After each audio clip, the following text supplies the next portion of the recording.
इस लाइन का अर्थ करो आप। समझदार तो चुप रह जाता, मूर्ख शोर मचाता, मेरे मालिक की दुकान में सब लोगों का खाता। ये लाइन का जरा अर्थ बताओ मेरे को।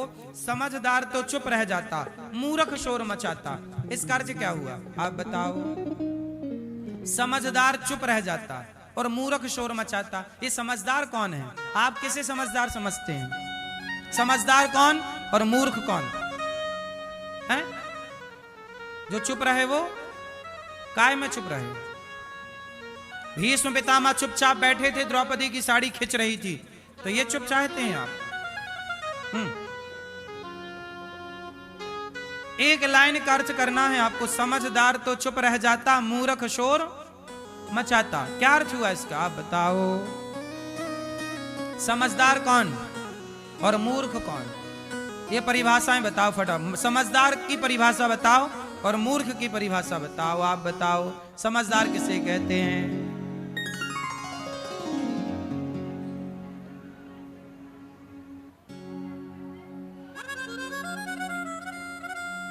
ठीक है, आपकी बात ठीक। हाँ है। समझदार तो चुप रह जाता, मतलब जैसा देखो कुछ लोग होते हैं बोलते हैं, हे भगवान तुमने हमें ये दुख क्यों दे दिया, ये कष्ट क्यों दे दिया। ये मूर्ख लोग हैं जो कहते हैं हे भगवान मेरे साथ ऐसा क्यों हो गया, हे भगवान मेरे साथ ऐसा क्यों हुआ। ये मूर्ख लोग हैं। समझदार वो हैं जो समझ जाते हैं कि मैंने कभी कोई पाप किया होगा, वो मेरे कर्मों का दंड मुझे मिल रहा है। वो चुप है क्योंकि वो जान रहा कि ये मेरा ही है, ये ईश्वर का दिया, ये ईश्वर का दिया। दशरथ जी बाणों, वो भीष्म पितामह बाणों की सैया पर लेटे थे पर चुप थे, क्योंकि वो जान रहे थे ये मेरा कभी किया मेरे सामने आ रहा है, तेरा किया ही तेरे सामने आएगा। तो कुछ लोग चिल्लाते रहते हैं, वो चिल्लाना मतलब मूर्ख है, तुम समझते तुमने गलतियां की, पाप किया, तब भोगो ना भैया। पाप किया है तो भोगना पड़ेगा, अब चिल्लाने से क्या होगा। असमझदार चुप है कि भाई जो किया था वो मिल रहा, चुपचाप सह लो। हाँ, नारद जी दासी पुत्र थे, ब्रह्मा पुत्र बन गए, इसलिए अच्छे कर्म करना ताकि आपका प्रमोशन हो। मनुष्य हो तो देवता बनो, अच्छे जगह जाओ, गलत काम करके उलझ ना जाना। वेद व्यास जी ने महाभारत से भागवत की रचना की। महाभारत, महाभारत क्यों हुआ, किसकी गलती से हुआ, क्यों महाभारत किसकी गलती से हुआ? किसकी? धृतराष्ट्र। किसकी गलती से हैं? किसकी गलती से हुआ पूरा महाभारत? धृतराष्ट्र। आप बताओ महाभारत किसकी गलती से हुआ? कौन गलत था? हैं? कौन कौन? गांधारी। आप बताओ गुलाबी मैया, महाभारत किसकी गलती से हुआ? धृतराष्ट्र। ये मैया, आप गुलाबी मैया,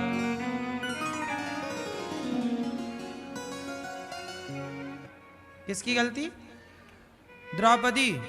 क्या गलती थी द्रौपदी की? अंधा के अंधा ये बोल दिया, तो इतना बोल देने से महाभारत हो जाता।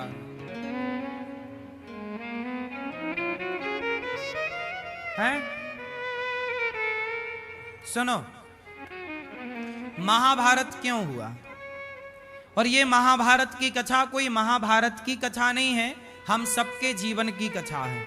हम सबके जीवन को बदलने वाली कथा है, हम सबके जीवन में बहुत बड़ा प्रभाव डालने वाली कथा है, और हम सबके जीवन की रोजमर्रा की कथा है। इसलिए हमारे यहाँ कथाएं सुनी जाती हैं ताकि हम उनसे कुछ ग्रहण करें, सीखें, मैसेज प्राप्त करें।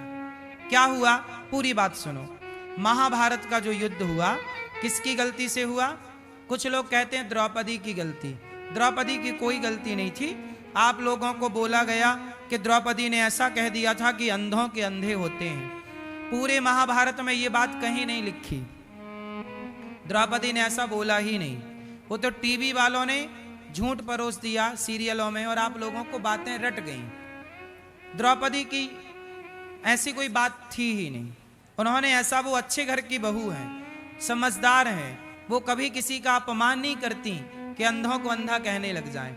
भाई अंधे को, आज बताइए, एक सामान्य पढ़ा लिखा व्यक्ति भी ना अंधे को अंधा नहीं बोलता है, क्योंकि वो जानता है कि यार इसको अंधा क्यों, अंधा तो है ही है, हम क्यों इसको अंधा बोलें, पाप क्यों लगे।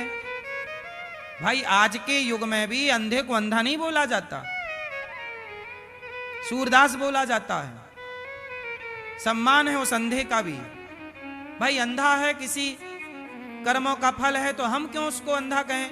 लंगड़े को हम लोग लंगड़ा थोड़ी कहते हैं, हम लोग उसकी हेल्प करते हैं। अंधे पर हम लोगों को और दया आती है, लंगड़े को हम लोगों पर और तरस आता है कि देखो इसके भी कास पांव होते तो ये भी चलता, आंखें होती तो ये भी।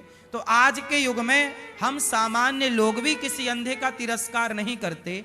तो द्रौपदी इतनी समझदार होके, भला धृतराष्ट्र जो कि उनके ससुर थे, तो धृतराष्ट्र को क्या ऐसा कोड कर सकती थी कि तेरा बाप अंधा तो अंधे के बेटा अंधा होता है।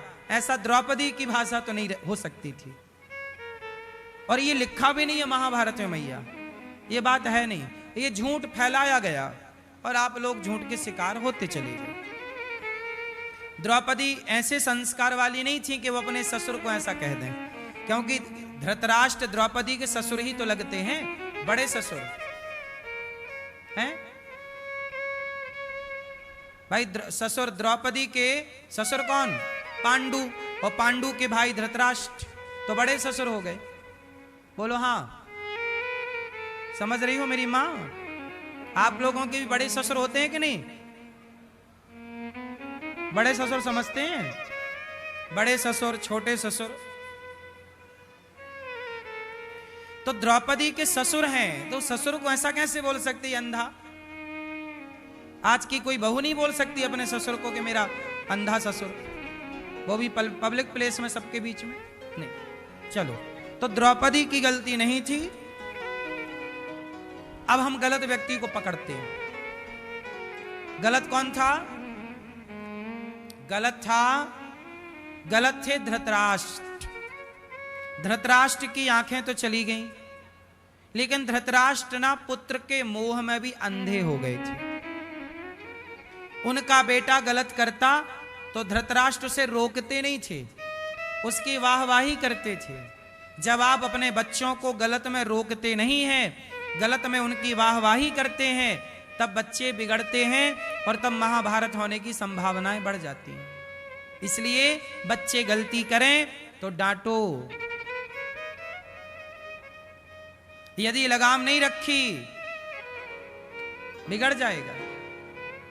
तो गलती किसकी है, धृतराष्ट्र की। क्या गलती है, धृतराष्ट्र राजा हैं और इनके राज दरबार में द्रौपदी के कपड़े उतारे जा रहे हैं। चलो द्रौपदी ने, चलो मान लेते हैं थोड़ी देर के लिए कि द्रौपदी ने बोल दिया कि अंधों के अंधे होते, चलो, तो इतना बोलने की सजा ये तो नहीं थी ना कि तुम भरी सभा में उसके कपड़े उतार दो। भाई उसने बोला तुम भी बोल लेते, उसने कहा अंधा, तुम भी अंधा बोल देते, अंधी बोल देते। अब क्या ये क्या था कि बाल पकड़ के आपने घसीट कर सभा में खड़ा किया और आपने कहा हे दुशासन, द्रौपदी के कपड़े उतार दे और मेरी जांघों पे लाके बिठा दे। मतलब आपको कोई अंधा कहेगा तो आप उसके कपड़े उतार दोगे क्या? ये तो बदला नहीं था, क्यों जी? इसका मतलब था कि द्रौपदी पर अत्याचार किया, एक नारी का अपमान किया भरी सभा में दुशासन ने, और तमाशा होता रहा। और कौन चुप रहा? धृतराष्ट्र। राजा थे, राजा को तो एक्शन लेना चाहिए ना। द्रौपदी चिल्ला रही हैं बचाओ बचाओ, अब हम यहां कहें भैया बचाओ बचाओ और आप कोई ना बचाओ तो आप सब पाप के भागीदार हो जाओगे। जब कोई आपसे मदद मांगे तो उसको ही मदद करना आपका धर्म हो जाता है, हाँ या ना? मैं आपके द्वार पर आऊं और मैं कहूं कि भैया भूख लगी है, भोजन दे दो, भिक्षाम देही, उस समय आपको, आपका धर्म मुझे रोटी देना है। यदि आप मुझे रोटी नहीं देंगे तो उस समय आपको पाप लगेगा कि आपने एक भूखे को भोजन नहीं दिया। जैसे द्रौपदी पुकार रही हैं बचाओ बचाओ, तो वहां जितने लोग थे सबका कर्तव्य था कि द्रौपदी को बचाते, पर कोई नहीं बचाया। इसलिए उस सभा में जितने लोग थे सारे के सारे मारे गए, पांडवों के अतिरिक्त, क्योंकि पांडव वहां द्रौपदी के पति की भूमिका पे थे। सारे मारे गए क्योंकि सारे उस पाप के साक्षी बन गए। भीष्म पितामह जैसे मारे गए क्योंकि वो भी उस द्रौपदी के उस अपमान के साक्षी बने। गुरु द्रोणाचार्य मारे गए क्योंकि वो भी उस अपमान के साक्षी बने। वहां पर दो लोग नहीं थे, वहां पर कृपाचार्य और अश्वत्थामा नहीं थे, इसलिए दोनों बच गए। याद रखिएगा,